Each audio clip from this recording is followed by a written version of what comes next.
Oh, hello and welcome to What Are We Talking About with Jamie Jakes. That's my name. I am sitting here with James and Ryan Perrio, and we are here to rank the top 10 quarterbacks in this year's draft class.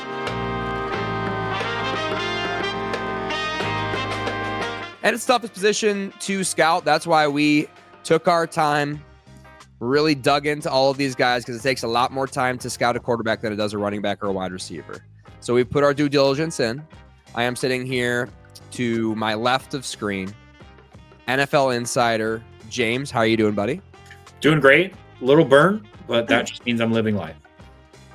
That's right. I am also a little bit burnt, not as much in my face, but in my legs. Most of my legs took the brunt of it. So I put a towel over my head when I started getting burnt. Anyways. What activities were you doing where just your lower half was out there? I was sitting poolside watching the Masters at my in-laws. So legs, thighs were out, but I had a towel over my head to cover my shoulders and my face from getting too burnt. It was all the assless chaps you've been wearing in Fort Worth. Keep what happens in Tuscaloosa, James. I'm also sitting here with Film Demon. This guy watches more college ball than anybody I know. Ryan Perrio, how you doing, buddy? Whew. Just finished up a couple of games today, actually. So ready to get rolling. Get some of these, clear out some of the memory bank. Get some new names in. All right. Any deep cuts you watched today by chance? You watching I watched the Louisville game, to be honest. Okay. So some Tyler Shuck notes are definitely high on my board. Sweet. Well, let's get started. Number 10 quarterback in this upcoming draft class out of Notre Dame, Riley Leonard. Young man, 22 years old, threw for 61 yards, 21 touchdowns, 8 interceptions, 7.1 yards per attempt, which yards per attempt is a great efficiency stat, and I use that a lot. I lean on that a lot. Ran for a mile, 906 yards rushing, so there is that. Combine, he measured out at 6'4", 216, 9.5-inch hands. Have y'all ever measured your hands before? So I don't have massive hands, okay, but this is my hand, okay, as close to my face as possible next to the microphone. This is 9 1/8 inch hand, and sometimes I do, like, if my hand's a little bit sweaty, I have a tough time gripping even like a high school sized football, let alone like the Duke that they use in the NFL. So for comparison sake, we will keep referring to my hand and my hand size. 9.5-inch hands on this guy. Christian lad, born in South Carolina, moved to Alabama, played for Duke 3 years before transferring to Notre Dame. I've got a few film notes. I'm going to keep it brief on him, but I'm going to leave it up to Ryan Perrio first. Well, what are your notes on Riley Leonard? Obviously, you're a big Notre Dame fan. As a Notre Dame fan, I love the moxie. I love his leadership. Not very much on the arm talent. I felt like a lot of passes. It felt like maybe somebody had slowed down film. You watch with the balls in the air. Didn't really see a really good throwing motion. Really sloppy footwork. He had there's a lot of turnovers where you're just really questioning what he was looking at or trying to do in those situations. I think, if anything, he'll be a great clipboard holder in the NFL level. Thanks for what you've done for us this year, Riley, but I don't see an NFL offense where you're going to thrive with really slow delivery and really lackluster arm strength in my book. He can throw accurately. That was like one thing that showed on his film a little bit. Like you said, it wasn't super consistent. Didn't wow you with anything other than his mobility. I mean, 906 yards rushing, kind of not talked about much coming up in this year's draft class, but I think that arm is why everyone else isn't really talking about him quite as much. NFL insider James, where you got Riley? Yeah, my tape notes were always just the playoff games where they just kept running QB power with him. I was like, what the heck is going on? Like, is this a quarterback? Are we sure? This felt like what Jalen Milroe offense should have been called, was what I felt like when I watched him. Honestly, yeah, I'm on the same page. 6th, 7th round / undrafted is kind of where I have him at. Number one stat that I look at with him is actually his pressure grade. He has the second worst pressure grade in this class. So not very good when there are people coming at him, which is only going to get tougher at the next level. Amen, James. So all of us out on Riley, probably appropriately so. Not all of us will be out on this next guy.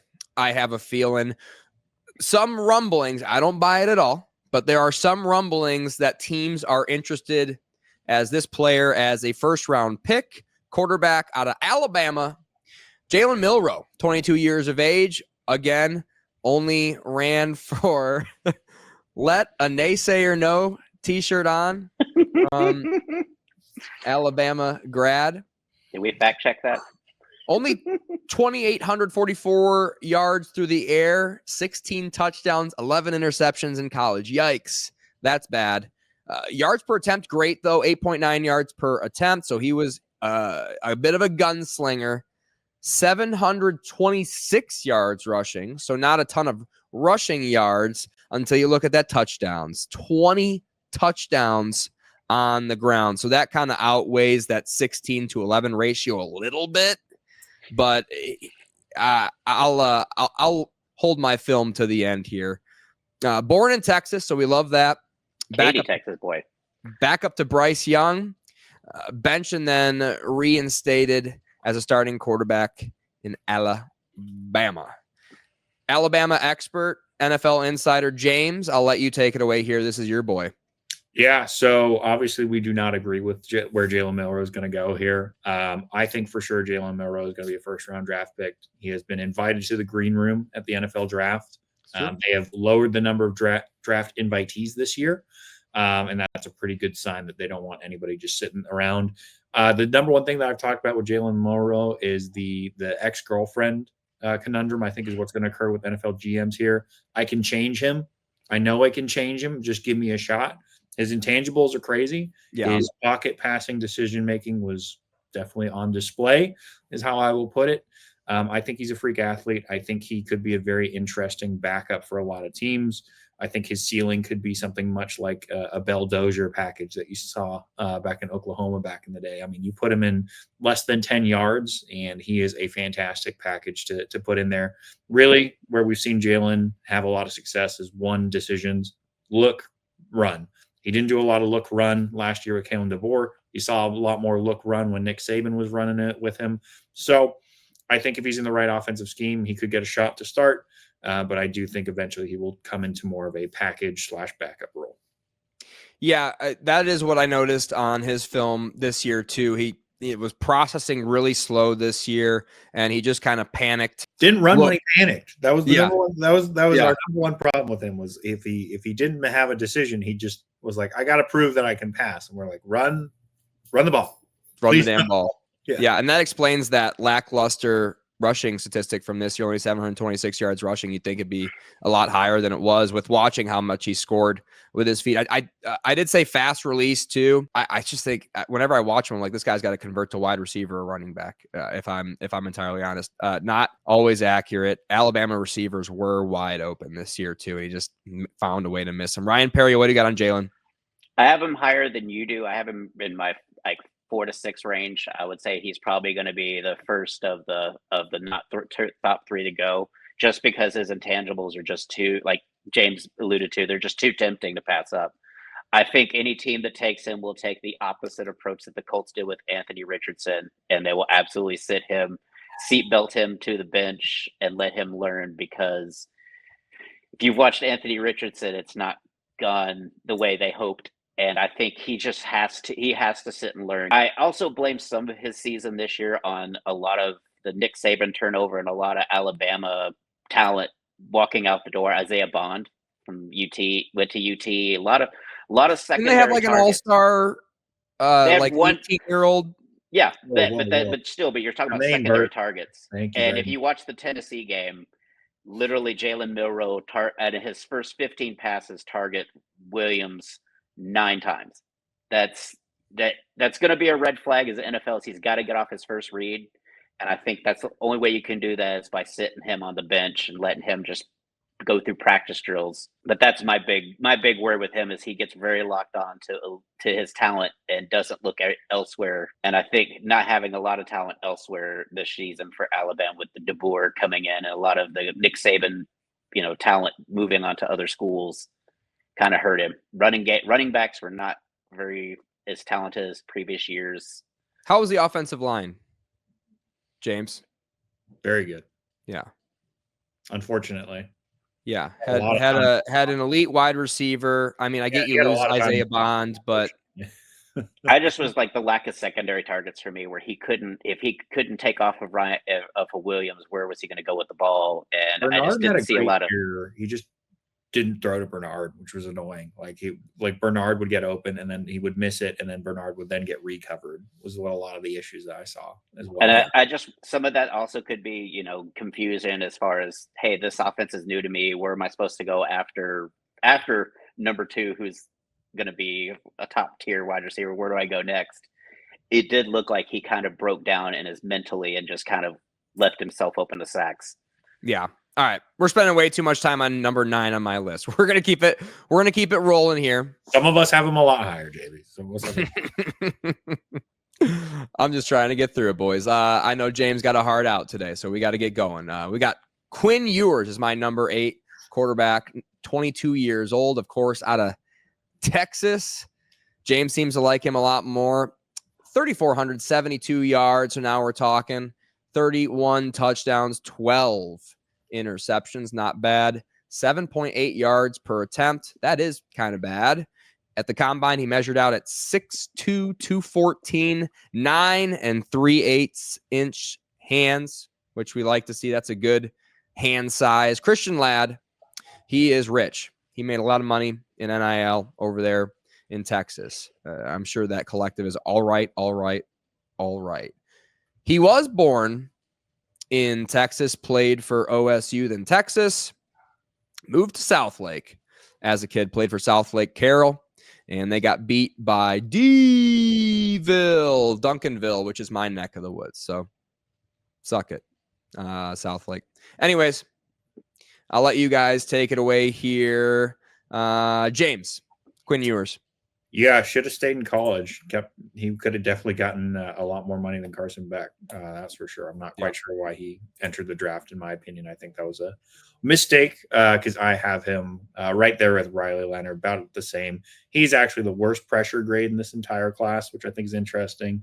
Just a massive drop off from 2023 to 2024. If he'd gone in the draft last year, probably is in a different conversation than he is this year. So number one thing that I talk about, and we always talk about it here, how does he look like against very good teams? His best game of the year was against Georgia the second time. However, most of his impressive games are against subpar SEC teams. And then when he plays good teams, he didn't have great games last year. So against good defenses, does he get it done? My answer this year was no. Ryan Perrio? I questioned his mental makeup just because I felt like this year he really felt Arch on the back of his neck, and he was really trying. I think he made a lot of poor decisions trying to show that he could be better than Arch, and I think that played a lot into a lot of some of his play, because once he got injured in the first Georgia game, Arch came out, had a really good game in a losing effort, and then I think next week at Kansas, he actually balled out before he kind of had his struggles. He declared because he just doesn't want to deal with possibly Arch, even as on another team. To me, he's kind of like Matt Barkley, just kind of, he's a solid college QB, but when you get him into NFL traits, he just doesn't measure up to those traits. He would have had to transfer. If he stayed, he would have had to transfer. Exactly. But I mean, next year. But I just think you get more film on him, then you pick more things apart about him. Like, he doesn't use a lot of his feet in his throws. He's pretty much an upper body thrower. And I was like, that leads to a lot of inaccuracies. And your windows in the NFL level aren't getting bigger. Yeah. They're getting smaller. That was my biggest note I got on him film-wise, is just inaccurate, especially deep. Like, he just misses deep kind of all the time. Supposedly 2 great wide receivers who also weren't efficient. So chicken or egg, or kind of both. I'm kind of leaning both. Arm strength is just really disappointing. Just not very impressive at all. So James, you have Jalen Milroe ahead of Quinn? Absolutely. Ryan? Yes. Both of you. Quinn would be 7 or 8 in my book. That's fine. I have number 7, William Howard, national champion out of Ohio State University, 23 years of age, 4,010 yards passing, 35 touchdowns, 10 interceptions, 9.5 yards per attempt, which is very nice. Got it done on the ground a little bit, 226 yards rushing, 7 touchdowns. big lad at the combine, measured out, and Pat McAfee talked about this a lot because he got up and close and personal with him. 6'4", 236, but he's got the same hands that I do. These are Will Howard hands. Can you believe that? I don't feel like I should be allowed with a football in the NFL. Anyways, those are my thoughts. Or that is the background on Will Howard. Ryan Perrio, what are your thoughts on Will at 7? Will at 7, to me, I think he's going to be a very solid backup QB. He kind of reminds me of Skylar Thompson, backup for Miami, and now I think of Buffalo, where he's just a big body, but I don't know if he's going to have the elite read and react. Ohio State's offense is very, very easy to read, very much like they're scheming people open. I don't think he's going to get that in the NFL, and that's my big worry with him, is that what's he going to do when he actually has to do a real legit offense? Is he going to adapt? Because he also came from Kansas State, which did not run a lot of regular offense either. Yeah. So that's my worry with him, is he'll look good walking in the door, but I don't know if once he gets on the field, takes snaps, what he's going to look like. Yeah. And that Ohio State scheme is insane. Like that was kind of my same notes when I was scouting Egbuka, is he is just wide open all the time. And like half the time, it's not even because of him. It's because they schemed it up, put him in motion, and got him one-on-one with a linebacker. And he's just gonna smoke him. It's just what it is. Anyways, again, not accurate, I thought. But I did say NFL comparison, does call a cadence with his voice, which is unique in this year's draft class in many. James? Yeah, I was actually watching the Gruden QB camp on it, and his comparison for him was Josh Allen, which I think is not just a reach, but a diving grab. But he did mention a lot about the vocals that he has there. I mean, coming from Chip Kelly, I'm impressed by the extra step up that he took with Ohio State, even if it is Chip Kelly with more offensive talent around him. It's still a pretty impressive leap that he did when you look at him statistically between those 2 years. Yards per attempt went up a whole 2.2 between his last year at Kansas State and his only year at Ohio State, which is impressive. Kind of got exposed. I wonder why. On Oregon. I think that's, you'd expect at least a 1 boost from that talent group, but I think 2.2 is notable enough. Yeah. Kind of got exposed on the first Oregon game, definitely got exposed against Michigan, but I think he's that game manager archetype. And I do think he could actually be a fringe starter here in the NFL. He's definitely somebody where I think he could be a consistent backup and maybe becomes a little bit of a home run hit like Sam Darnold had these last couple years, where if he's in the right situation at the right time, he could be a decent starting quarterback for somebody after somebody goes down. Hell yeah. Number 6 quarterback on my list will be Tyler Shuck.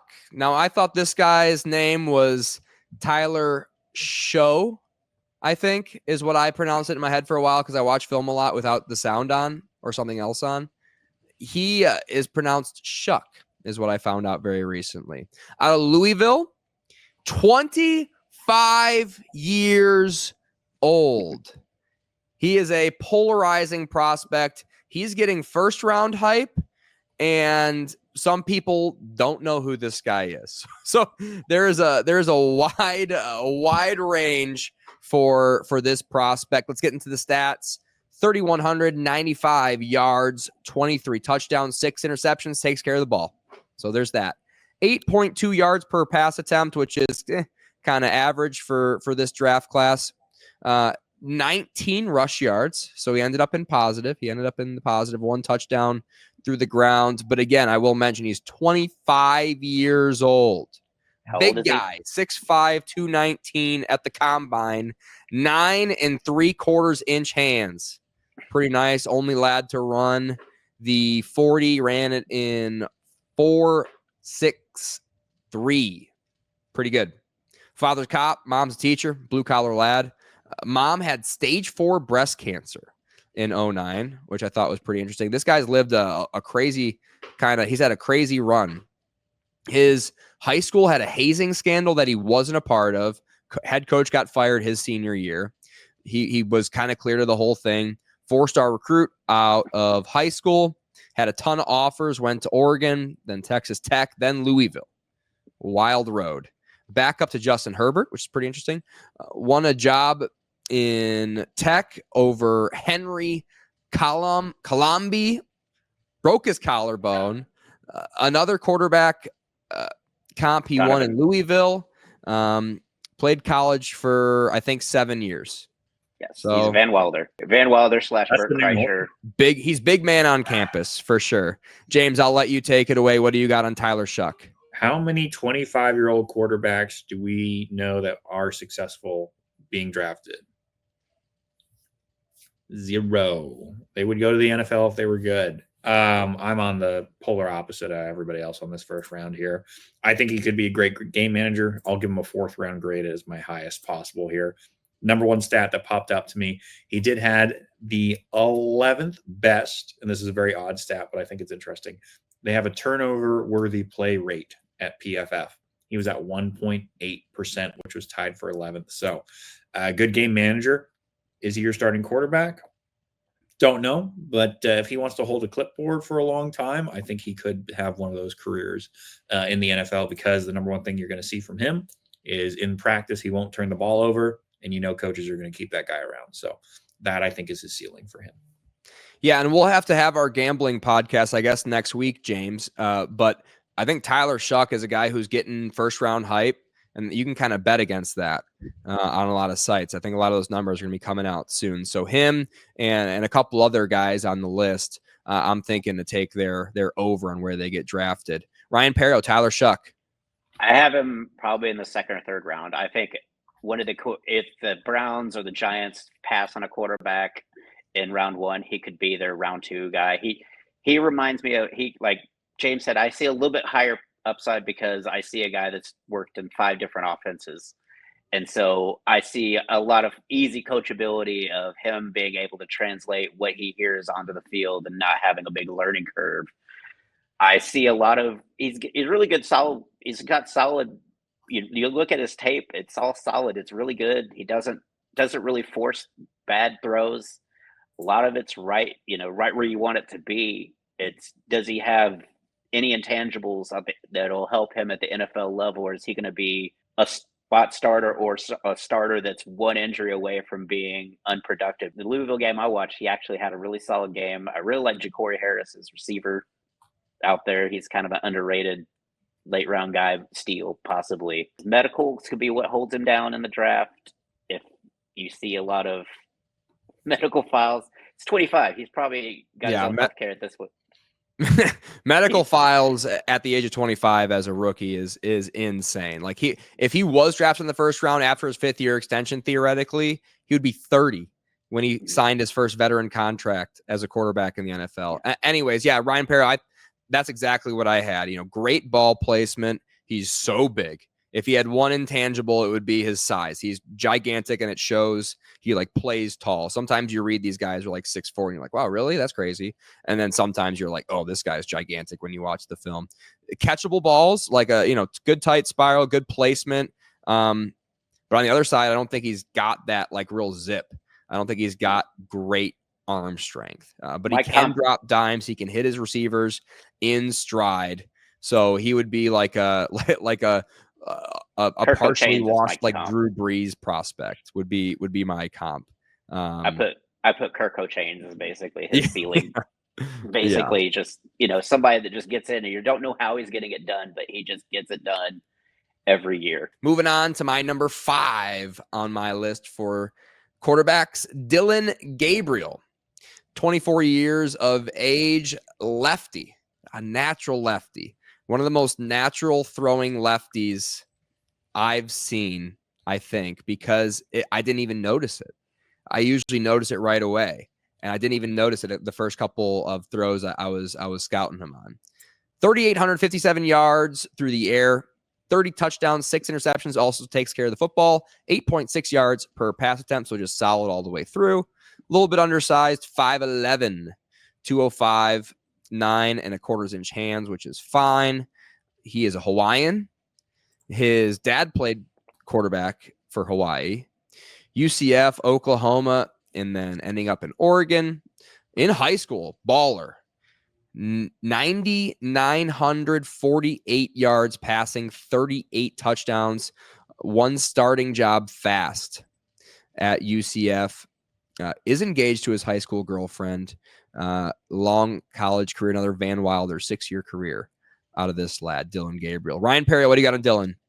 Dillon's probably going to be one of my lower prospects just because when I look at the physical makeup, I don't see him succeeding. He just doesn't have enough as far as the super arm talent. And even though he threw the fastest ball at the combine, I still don't think that he consistently is going to be a starting caliber quarterback at the NFL level, if even a backup. Like, he may be a gadget, but I don't see him with his size limitations as being anything more than a late round flyer. Okay. James? I am the polar opposite here. I actually have him ranked higher than Shedeur Sanders on my board. He's gotten it done. Relatively the same stats as Shedeur. Everybody likes talking about how Shedeur's accurate.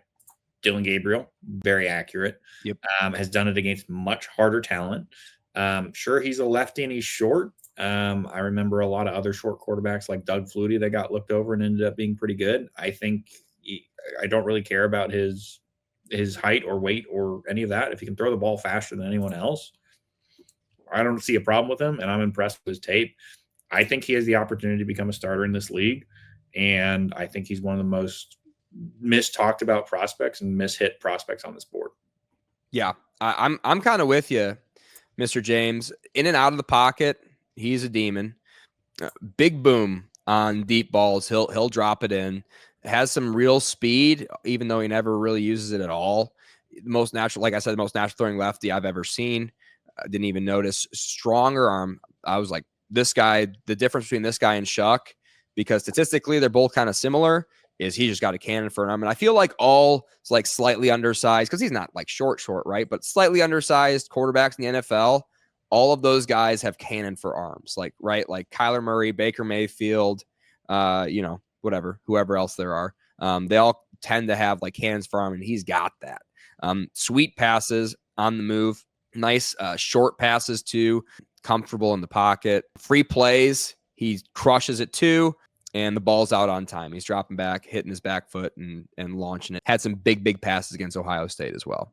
So yeah, I just liked everything about Dillon Gabriel. The one thing that kept me off of, putting him even higher ahead of Shedeur, which was, spoiler alert, James, that was possibly going to happen. So Ryan Perrio out on Dillon Gabriel. James and I in, we would say, probably a little bit ahead of market there.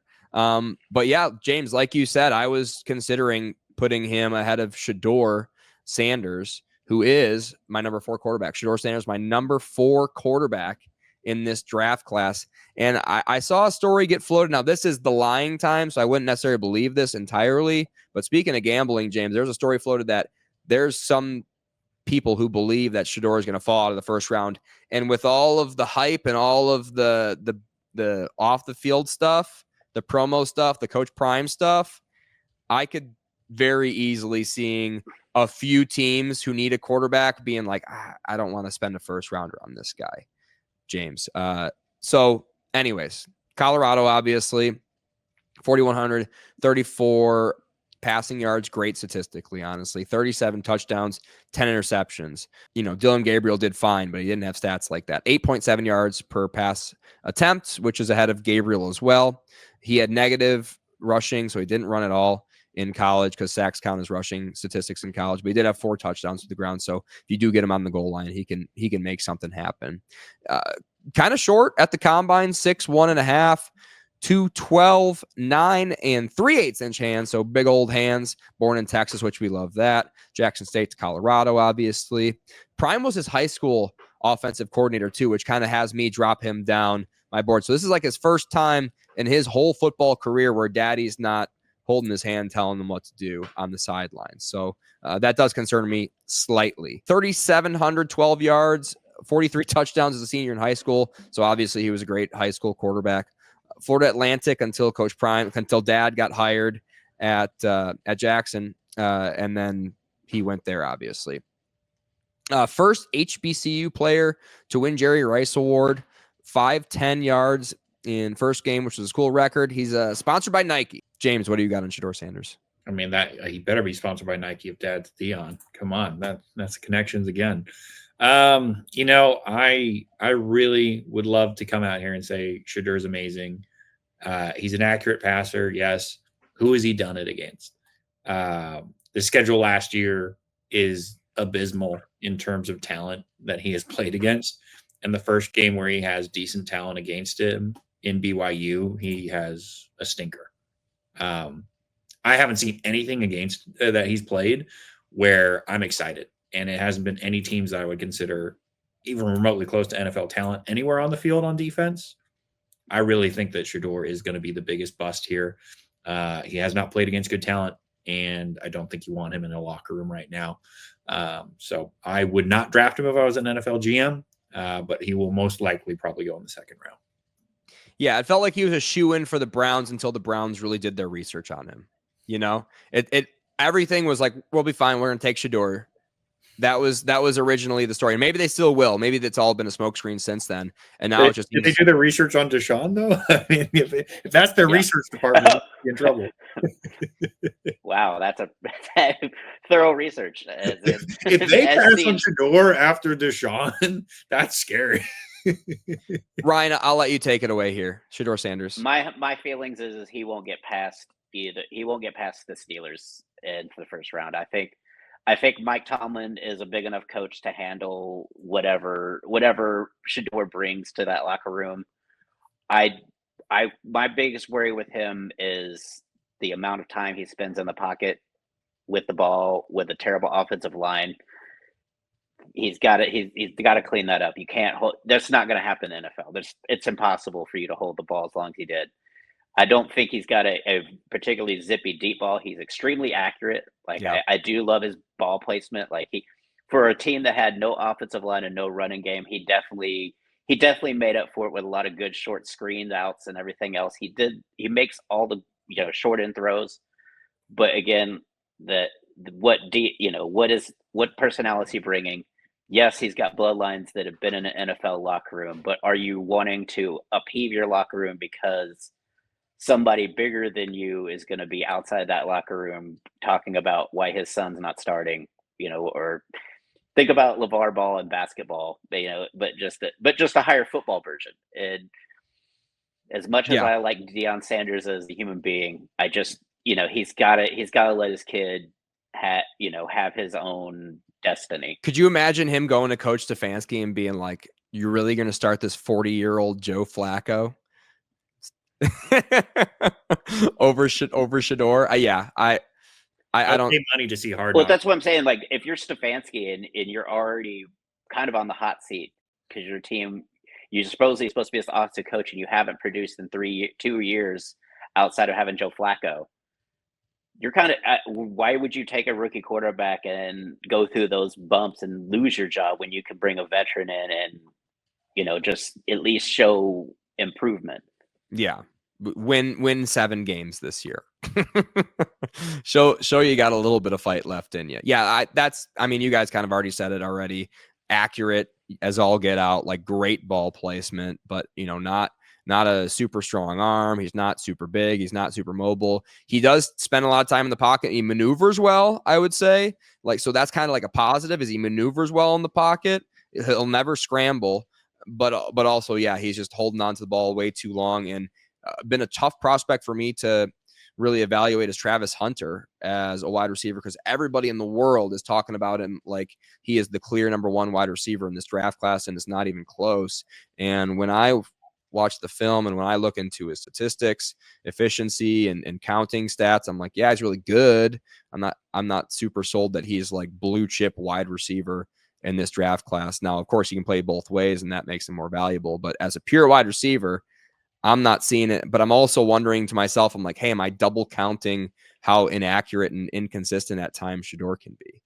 Because a lot of his targets, because I watch every target, a lot of those targets were uncatchable. So it's just like your brain kind of counts that against him because you're not seeing like, a Jaden Higgins type highlight reel for every target, but you're also, I mean, you are getting a lot of pressure from that offensive line. I will say another red flag is I believe it was the Nebraska game after he didn't sit with the team, like after, like I think he had a poor game, like he kind of tried to blame his offensive line, which is kind of that's a locker room red flag.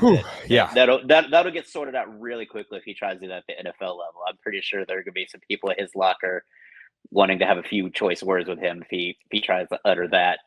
Yeah. I mean, you can say that to their faces in a meeting room. You can't be doing that to the media. You can't be like, hey, you see my offensive line? They suck. To the media. I mean, that was him in Colorado. Could you imagine him doing that in Dallas or whatever? Or Pittsburgh. Or Pittsburgh. Where it's a oh veteran my run gosh. locker room. Mike Tomlin would have him in his office so quick. All right. But I think that's what he needs. He needs that kind of hard disciplinarian say, hey, shut up. Going up to talking kind of coach. Take Shador first round. Take Missouri. Why is his name escaping me right now? Wide receiver. Burden. Luther Burden. Take the two like character concerns first and second round and just have an all like Pittsburgh Steelers classic team. Anyways, bring James Harrison back, and then he's still in shape. He could play. He can get a few snaps in. There'll be no problems. They might have to if they don't get to sign TJ over there. Anyways, moving on to our top three, and I guess this is a hot take. I think this guy is insanely undervalued. He kind of carried his team, which isn't a perennial powerhouse team by any means. Quarterback out of Syracuse, Kyle McCord, as my number 3 quarterback on my list of prospects this year. 22 years of age, gaudy counting statistics. Strap in for this, boys. 4,779 yards passing. Played for Syracuse, all right? 34 touchdowns, 12 interceptions. Played for Syracuse, all right? 8.1 yards per attempt. Not a scrambler. Negative 65 yards scrambling. Combine. Measured out at 6'3", 218, 9.5-inch hands. Check, check, check. Grew up in New Jersey. Don't like that. Honestly, my least favorite part about his prospect profile is that he grew up in New Jersey. Hate that. Wish it was like Texas or just anything other than New Jersey. Anyways, through to Marvin Harrison Jr. in high school, 68, 87 yards and 88 touchdowns in his high school career. Ohio State. Back up to Stroud. Had one good start as a freshman. Started as a sophomore. Transferred to Syracuse to play with his little league coach, Fran Brown. Weekly radio spot he had at Syracuse that he was NIL paid for. Broke all the records at Syracuse, obviously. 10th in the Heisman voting. Dad played college ball at Rutgers. Ryan Perrio. Kyle McCord. I would say, like I said, he's a gunslinger. I would kind of equate him to maybe like a poor man's Dan Marino. Like he doesn't have any kind of footwork ability, but you give him time in the pocket, he will dissect you. And there are a couple of Syracuse games where he absolutely balled out and basically carried them to wins that they probably shouldn't have gotten based on the regular play. Like there are some shootouts that he has been a part of. And he's, like I say, he's a solid QB. I could see him probably, like I said, being a day 2, maybe late day 1 if someone's really just enamored with his traits and just wants to get that 5th year, maybe the end of the first round trade up. But I see him basically in that mid level as well. Like I just was like, in this day and age, you want a little bit more mobility would be my only nitpick, is you just kind of want to be able to move around because you don't know where you're going, what's your offensive line situation going to be. Can you survive? Definitely a tier below our final 2 quarterbacks on the list. I think he's got a lot of great stuff. He does have a little bit of sneaky Stafford-like mobility. He can get a little bit loose when you really give him an opportunity. James, Kyle McCord. I really like Kyle McCord after looking at him. He went from, I don't know, to I think he should be a first-round talent. And I'll tell you why. The number one thing that stood out for me amongst him compared to the rest of this draft class, top when it comes to pressure rates. He has one of the best throw under pressure grades amongst all these quarterbacks, which I think is incredibly important when we talk about the next level, because you got faster guys coming at you. Number 2, He had the 10th best average time to throw the ball in college football last year, 2.4 seconds per snap. That is incredible. I think he can make decisions very quickly. I think he's making a lot of good pre-snap reads, and that is always going to translate to the NFL. So I'm very excited to see what happens with him. Will an NFL GM draft him in the first round? Probably not. Should he be drafted in the first round? I think yes. Hell yeah, James. I am.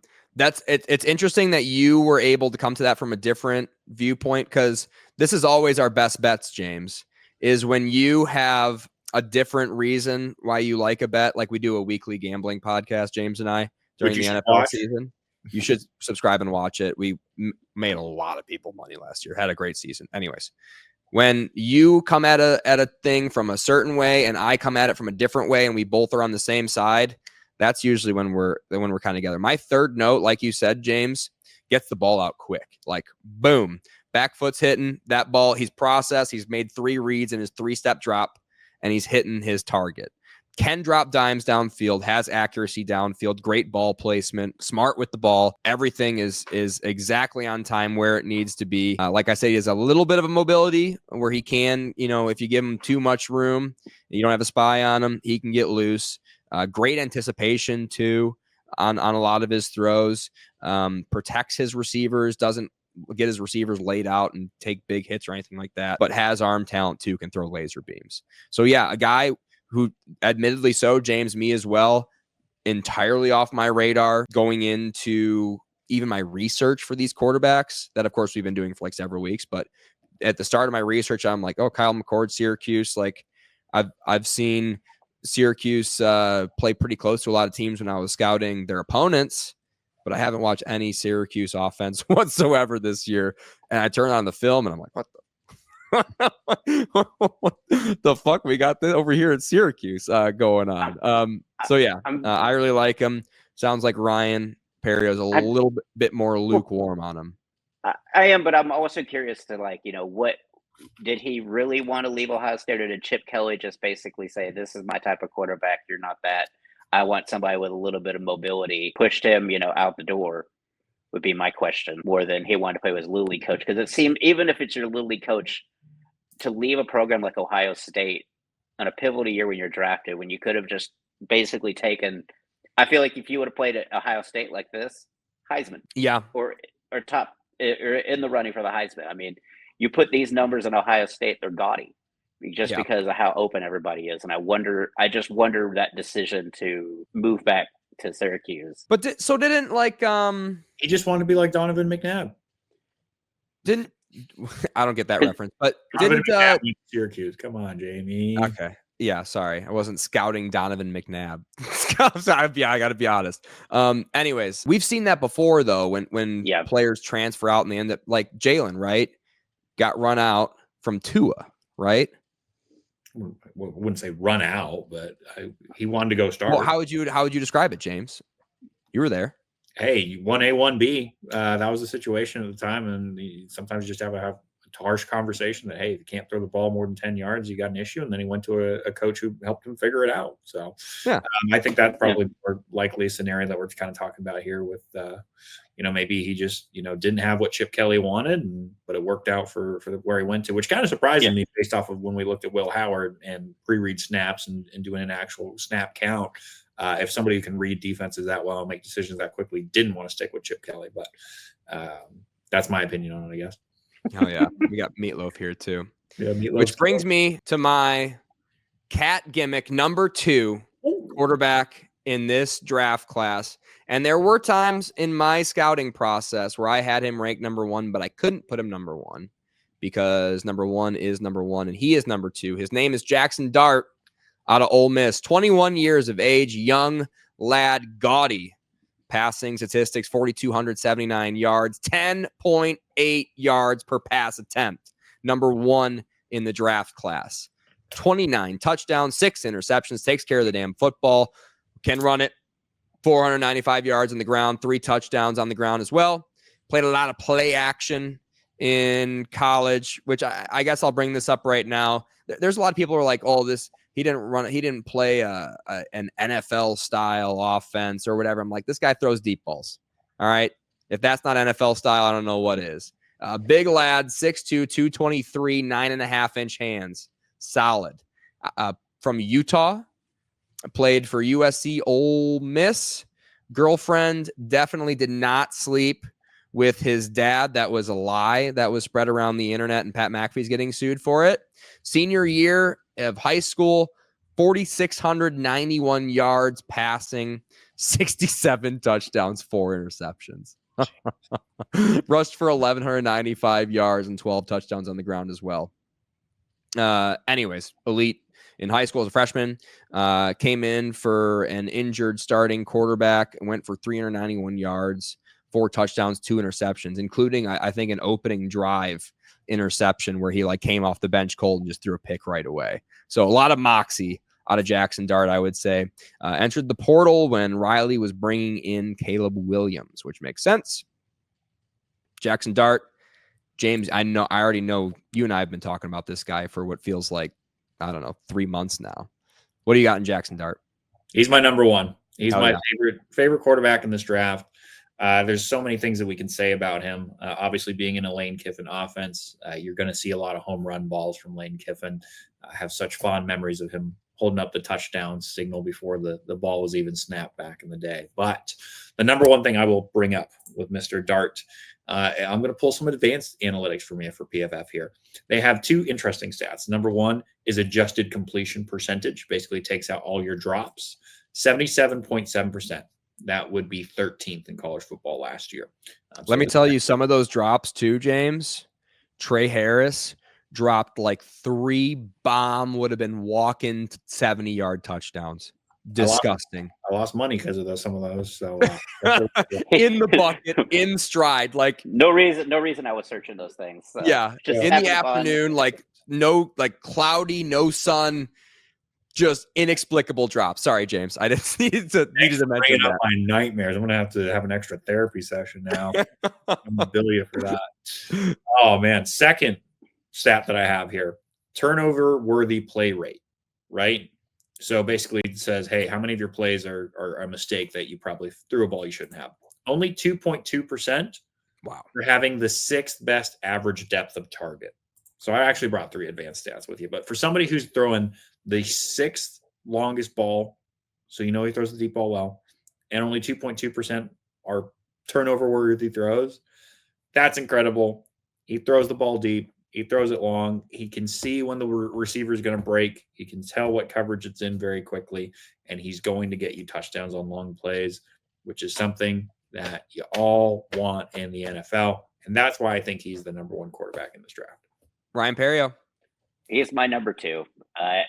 Just because even with all those things, I still number 1's arm talent is just too elite to it's just a physical trait, and you just get enamored with some of these ball placement. But Jackson Dart is absolutely going to be a solid NFL starter. If he plans out, he'll be all pro. But there are plays that I love, and some of them are his running plays. Like, he is invested in a game. He puts his absolute body on the line. Like, some of his runs basically make you get off your couch and scream just because he is going head first into a defender, and he's going to try to move him. He's kind of like almost like Cam Scatterbo in that regard when he is running for a certain yardage. When he's trying to make that extra yard, he's going to go through you.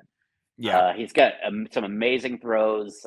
I think he's absolutely the kind of guy that can go into a locker room and win that locker room day one. Like, I don't feel like any kind of locker room where the veteran press like we do with Shador, where there's going to be conflict. They're going to love this kid.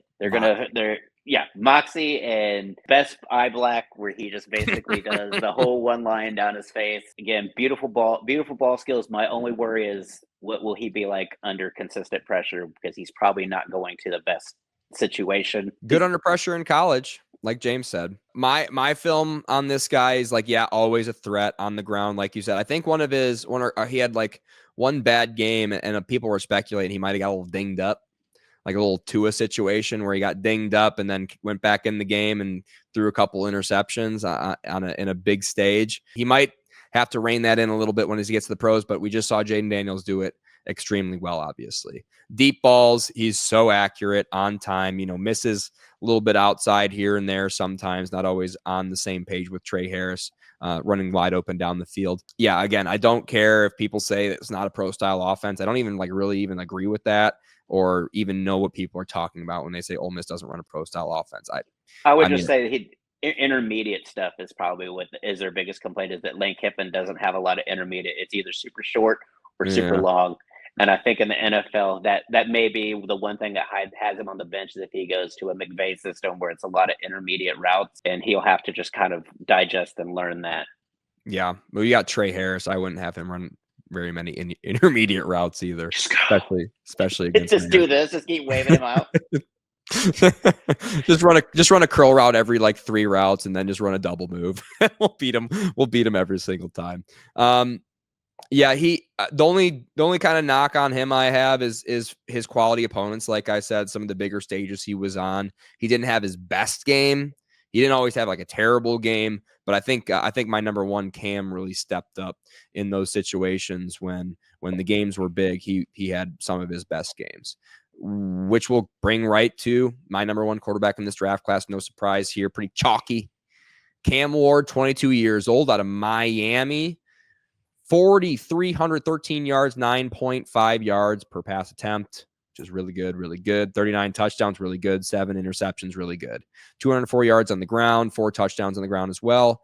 He's got the size, 6'2", small hand. He's got Jamie size hands. This is how big Cam Ward's hands are. All right. So that's what's he doing with those hands that you're not, that he can throw that ball as hard as he does. I can't believe he's like, okay, I guess I'll get into my film notes really quick, but like the release is so fast. It just explodes off of his hand. He's got great arm talent, which is why I had to put him number one. 6'2", 219, 9-inch hands, like I said. Played for Incarnate Word, Washington State with Kyle Williams, which is fun film to watch if you're into that sort of thing. Miami, from Texas, ran the wing T in high school. So he was a quarterback, but he ran a wing T. So he basically just handed the ball off. So he only had like 12 pass attempts, I think, his senior year, which is hilarious. Which I did hear someone say like a knock. It might have been like Steve Smith or something like that. Like, this guy stinks because he didn't play high school ball. Like, all right, relax, bro. Started day one as a true freshman. Spring ball COVID year. 24 touchdowns in 6 games. Or he was going to declare for the draft, but then he went to Miami. 3 touchdowns in the bowl game against Iowa State. Also fun game to watch, I would say. I'll save the rest of my film notes till the end. Let's go Ryan Perrio. Obviously, your number one. Is absolutely my number one. Just you want to see some of the funniest film. Just watch him and Shador practicing head to head and talking trash to each other. It is marvelous. He absolutely shreds Shador, because Shador said something like, I get paid by Pepsi. He goes, I would pay on Sundays. He's like, I'm going to get paid on Sundays. So I was like, it's like, I drink water and I go out there and play football. And there was a lot of trash talk, but it was friendly. But Cam Ward is absolutely like that kind of attitude, that kind of swagger, intangible number one. Like somebody that's got the swagger, but he's got the elite arm talent to back it up. Like you can see Caleb Williams, Patrick Mahomes, Kyler Murray, elite velocity, elite ball placement. There's a throw, I believe it's against West Virginia, where he hits Jacoby George in like the backest corner of the end zone on an absolute rope over a defender, but just wide enough that Jacoby George can do that. And he's got some wow touchdown throws on tape that just make you absolutely drool at what he could be at the next level. You can tell that because Tennessee hasn't looked for a quarterback in 3 months now. Yeah. So once they saw his work out, they're like, yeah, we're good. And We're good. so you can pretty much write him in at number one, set it in stone. He's going number one. He has all the traits. Maybe he's the best runner. But he's elusive enough. I would say he would probably be rookie year Deshaun Watson level speed. Not somebody that's, absolutely burn you for 50 yards, but if you leave the door open, he'll get 15 to 20 yards, maybe Mahomes level elusiveness where he gets 20 yards because everybody got their back turned. Yeah, swagger is a good explanation for him because Dart has moxie, Cam has swagger. That makes sense. James, obviously you're number 2 quarterback in this class. Yeah, I mean, he's a fantastic quarterback. I'm not doubting him by any means. The only thing I have a question about is his pressure and his average time to throw. He had basically 2.93, so almost 3 seconds on his average time to throw. And his pressure grade was only 56.5 out of 100. So that's my only question mark. I think that's going to be a tough thing to do in Tennessee. But I think he's a fantastic quarterback. I have no doubts that he is going to be a starting quarterback in this league. I think he's deserved that. I just think he's going to have a very rough first year in Tennessee. I think Jackson Dart has a higher ceiling, but I think Cam Ward is your definite highest floor of all these quarterbacks, if that makes sense. So is it still Ridley over there in Tennessee? Mm-hmm. Ridley, I think Westbrook Akine. No, he went to He's Miami. in Miami. And Trey Burton. I think they still have Burton, Arkansas kid they drafted. So hopefully a wide receiver falls into that second round for him. If they get that Iowa State guy, watch out. Higgins or Trey Harris would be nice. Speaking of which, Cam Ward did not have great receivers, which is like my biggest like yellow flag. I wouldn't call it a red flag, but it's just like, why didn't anybody transfer in to play with this guy? Like Restrepo, right, was his number 1. Yes. Restrepo ran almost. I can almost run like a 4.8. You give me a couple of weeks, I might be able to. Like that's bad with a receiver that size. But anyways, talking more about Cam, like I said, lightning fast release. Receivers didn't help him very much. Fun arm angles, like the coolest, funnest arm angles that we've seen in this draft class. Not a lot of side arms out of Jackson Dart, but Cam's, sneaking them in there, which I love to see. Hits his receivers in stride, even on short passes, medium passes, deep balls. Like receivers don't have to adjust whatsoever. The ball's in their hand on time where it needs to be exactly so they can make a little bit of a play after the catch. Throws all over the field. Like I said, deep, middle, intermediate, outside. Just wow cannon of an arm, just elite arm talent, which doesn't make sense. I wonder if he like pinched his hands together a little bit on his hand measurement to make him like look smaller. I don't know. Didn't try that hard. But very accurate downfield and like, great athlete. Like you said, like that kind of Patrick Mahomes style of athleticism, great footwork as well. And just always super comfortable. Like he has a couple of those reps where he just kind of like standing back there. He just like knows that there's no pressure on him. So he can just like look around and find his open target. So I love Cam Ward. Ryan Perrio's number 1. James is number 2. Jackson Dart is my number 2. Ryan Perrio's number 2. James is number 1. And then Kyle McCord was my number 3. James is number 3. I'll concur. Ryan, do you have an official list? Who's your official number 3? I would say Shador, and then number 4 would probably be Shuck, and then 5 McCord. Okay. Hell yeah. So I've got Shador 4 and Dylan 5. James, your top 5? You have it? That would be obviously Dart, Ward, McCord, Milrow, and then everybody else I don't care. Milrow at 5. No, Milrow at 4. 4. Shador at 5. I'm not taking Shador at 5. If you're asking what I'm drafting, I mean, I guess Shador has to be 5, but if I'm an NFL GM, I'm taking one of those 4 guys. If I need a quarterback, anybody else, I'm not looking at anybody else. Shador falls to the second round. I would not draft Shador. Period. You don't have a second round grade on Shador. You know what? I would not draft him as an NFL GM, but second round is when I think he should go. I'll put it. If I was in the second round, I would be. And I'm the New York Giants. I drafted Travis Hunter in the first, and I'd absolutely draft Shador in the second. I would. Hot take. I'll take Dylan Gabriel over Shador Sanders. Okay. Jeepers creepers. I mean, I don't hate the guy that much. 8.7 yards per attempt. I want him to be around, and I don't want a locker room cancer. I'm sorry. I definitely have him in the same tier as Dylan Gabriel for sure.